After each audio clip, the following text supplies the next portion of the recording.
Welcome to the Money Brief. I'm your host, and this is the show where we take the biggest, most fascinating stories in business and finance and break them down simply. No jargon, no lectures, no fluff. Just the real story behind the companies and people that shaped the world of money, told the way a good story should be told. Now, let's get into today's story. Segment 1. The Myth. Here's a question. What if I told you that one of the most valuable companies on Earth, worth over $300 billion, was built because a man was too embarrassed to tell his wife about a late fee? That's the story Reed Hastings told for years. He rented Apollo 13 from Blockbuster, returned it 6 weeks late, got charged $40. He said, and I love this, "I'm going to compromise the integrity of my marriage over a late fee?" He went to the gym, had a moment of inspiration, and decided to build Netflix. Great story. Clean, simple, relatable. There's just one problem. It never happened. His own co-founder, Mark Randolph, later admitted the late fee story was a convenient fiction, a marketing myth, a story they invented because it was easier than explaining the real origin. And here's the thing, the real story is so much better. Segment 2. The Real Origin. The real story starts not with a late fee, but with two guys in a car. Reed Hastings had just sold his first company, Pure Software, for $750 million. He was rich. He was restless. And he had no idea what to do next. His co-founder, Mark Randolph, was a marketing executive who had one obsession: building the Amazon.com of something. He didn't know what, just something you could order online and have delivered to your door. Every morning, the two of them carpooled to work together, and every morning they threw ideas at each other. Personalized shampoo, custom dog food, VHS tapes by mail. Most of the ideas were terrible. But then DVDs arrived. Brand new format, thin, light, fit perfectly in a standard postal envelope. That was the idea. They mailed a used CD to Randolph's house, just to test if it would survive the journey through the postal service. It arrived, perfectly intact. Netflix was born. Segment 3. Blockbuster laughed. April 14th, 1998. Netflix.com goes live. The idea was simple. No late fees, no driving to the store. You order DVDs online, they arrive at your door, you return them whenever you want, in a prepaid envelope. Blockbuster, at the time, was the undisputed king of home entertainment. 9,000 stores across America, 60,000 employees, $6 billion in annual revenue. And their entire business model was built on one thing: punishing customers. Late fees, limited selection, sold-out copies. The drive to the store on a Friday night only to find the movie you wanted was gone. Netflix eliminated all of it. But in the year 2000, Netflix was losing money. Badly. They were burning through cash. The dot-com bubble had just burst, and Hastings was genuinely afraid the company wouldn't survive. So he did something remarkable. He flew to Dallas, walked into Blockbuster's headquarters, and offered to sell Netflix for $50 million. He told Blockbuster they could run the online business. Netflix would handle the website and the DVDs by mail. Blockbuster would handle the stores. Together, they'd be unstoppable. Blockbuster's CEO, John Antioco, laughed him out of the room. Literally laughed. He told his team afterward that Netflix was a small niche business that posed no threat whatsoever. 10 years later, Blockbuster filed for bankruptcy. Netflix was worth $30 billion. Today, one single Blockbuster store remains open in Bend, Oregon. It sells merchandise to tourists who find the whole thing funny. Segment 4. The first near-death. Now, here's where most people think the story ends. Plucky startup, laughed at by the giant. Giant dies, startup wins. That's not what happened. Because in 2011, Netflix almost destroyed itself from the inside. By 2011, Netflix had over 23 million subscribers. It had just launched streaming, letting people watch movies and TV shows instantly over the internet instead of waiting for DVDs in the mail. It was working. The future was clearly streaming. So Reed Hastings made a decision. He announced that Netflix would split into 2 separate companies.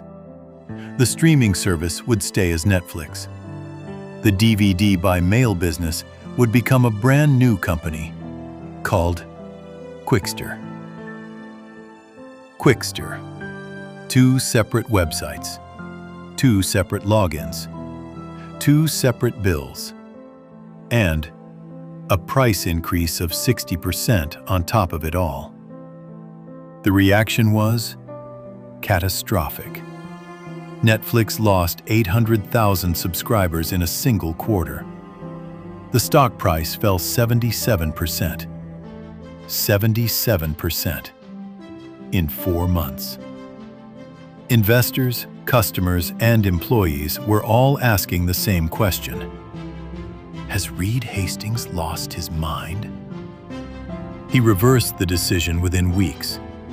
Qwikster was canceled before it ever launched. Hastings posted a public apology, one of the most honest apology letters ever written by a CEO, admitting he had moved too fast and hurt his customers. The company survived, but barely. Strike 1. Segment 5. The Rise. What saved Netflix wasn't just surviving the Qwikster disaster. It was what they built next. In 2013, Netflix made a bet that nobody in Hollywood took seriously. They paid $100 million to produce their own original TV show. No network, no studio, just Netflix, a camera, and Kevin Spacey. The show was House of Cards, and Netflix didn't release it episode by episode, the way every TV network had done for 60 years. They released all 13 episodes at once, on the same day. Binge watching was born. The critics called it reckless. The studios called it amateur hour. Viewers couldn't stop watching. Netflix went from a DVD company to a studio, from renting stories to making them. By 2019, they had 150 million subscribers. By 2021, they hit a market cap of $300 billion. More subscribers than all of cable television in America combined. Reed Hastings had turned a $40 late fee, or rather, a myth about one, into the most powerful entertainment company on Earth. And then, they almost killed themselves again. Segment 6. The second near death. April 2022. Netflix reported its earnings, and buried inside the numbers, a bombshell. For the first time in over a decade, Netflix had lost subscribers. Not gained fewer, not slowed down, lost. 200,000 subscribers gone in a single quarter. Then the guidance came. They expected to lose 2 million more. The stock fell 35% in a single day. 35%. Wiped out $50 billion in market value before lunchtime. Wall Street started asking, was the streaming era already over? The problems were real, and they were stacking up fast. Disney Plus had launched. HBO Max had launched. Amazon Prime was spending billions on content. Apple TV Plus had entered the game. Suddenly Netflix, the company that had invented streaming, was fighting for survival in a market it had created. And there was one more problem nobody wanted to talk about. 100 million households worldwide were using Netflix without paying for it. Password sharing. Your friend's login. Your ex's account from 3 years ago. Netflix had looked the other way for years because sharing passwords meant more people were watching, and more watching meant more buzz. But in 2022, they couldn't look away anymore. They estimated over $1 billion in lost revenue every single year from people who watched but never paid. So they made the most controversial decision in the company's history since Qwikster. They announced they would crack down on password sharing. Every account, one household only. Want to share with someone outside your home? Pay an extra $8 a month. The internet lost its mind. Netflix is dead. I'm canceling my subscription. Greedy corporation. The backlash was so loud and so intense, most analysts predicted the crackdown would accelerate the collapse. They were wrong. Segment 7. The comeback. May 23, 2023. Netflix rolls out the password-sharing crackdown in the United States. In the first week, new subscriber sign-ups jumped over 200%. Not 2%, not 20%, 200%. It turns out, most people who threatened to cancel didn't. And the 100 million people who had been watching for free, millions of them converted to paying subscribers rather than lose access. By the end of Q2 2023, Netflix had added nearly 6 million new subscribers. Revenue was up across every region where paid sharing launched. Sign-ups exceeded cancellations by a wide margin. Strike 2 survived. The company that had been written off as dying came back stronger than before, using the exact same move that everyone said would destroy them. Today, Netflix is worth over $300 billion. It operates in over 190 countries. It has won Academy Awards, Emmys, Golden Globes. It has reshaped how every human on Earth consumes entertainment.